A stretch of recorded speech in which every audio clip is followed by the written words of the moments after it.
Bagaimana hukum membaca surat Al-Waqiah atau surat Yasin dengan bertujuan agar diberi harta yang melimpah atau agar diselamatkan dari bahaya? Pertanyaan ini sama seperti apa yang telah ditanyakan oleh Imam Ghazali kepada guru-gurunya. Imam Ghazali berkata, "Ketahuilah, sesungguhnya saya pernah bertanya kepada sebagian guru saya tentang kebiasaan para aulia membaca surat Al-Waqiah ketika mereka dalam kondisi sulit. Bukankah maksud mereka membaca surat Waqiah supaya terhindar dari kesulitan dan mendapatkan kelapangan duniawi seperti kebiasaan yang terjadi? Apakah boleh menginginkan harta dengan perantaraan amal akhirat?" Sebagian guruku menjawab, "Sesungguhnya maksud mereka adalah agar mendapat rizki berupa sifat qanaah, atau supaya mendapat rizki berupa makanan yang bisa dijadikan sarana beribadah kepada Allah, atau untuk kekuatan mempelajari ilmu pengetahuan.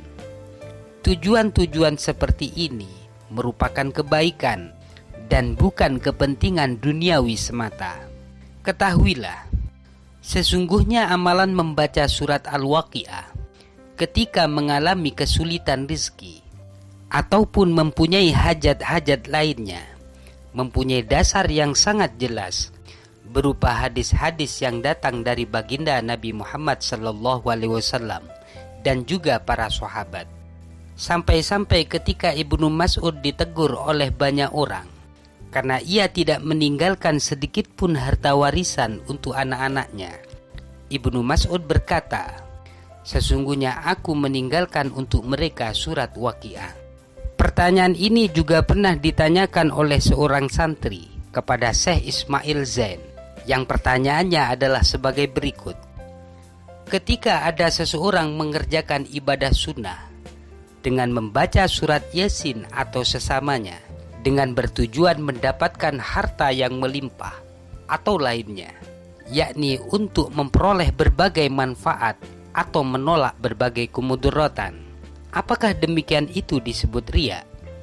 Atas pertanyaan itu Syekh Ismail menjawab, diriwayatkan dari Rasulullah SAW, sesungguhnya beliau bersabda, surat Yasin bisa dibaca untuk apa saja. Dengan demikian diperbolehkan membaca surat tertentu dengan niat supaya mendapat berbagai manfaat atau menolak berbagai kemadharatan, baik tujuan itu bernuansa duniawi atau ukhrawi, tetapi dengan syarat selama tujuan tersebut bukan berupa kemaksiatan. Dan membaca surat Yasin dengan tujuan di atas bukan termasuk riya. Wallahu a'lam.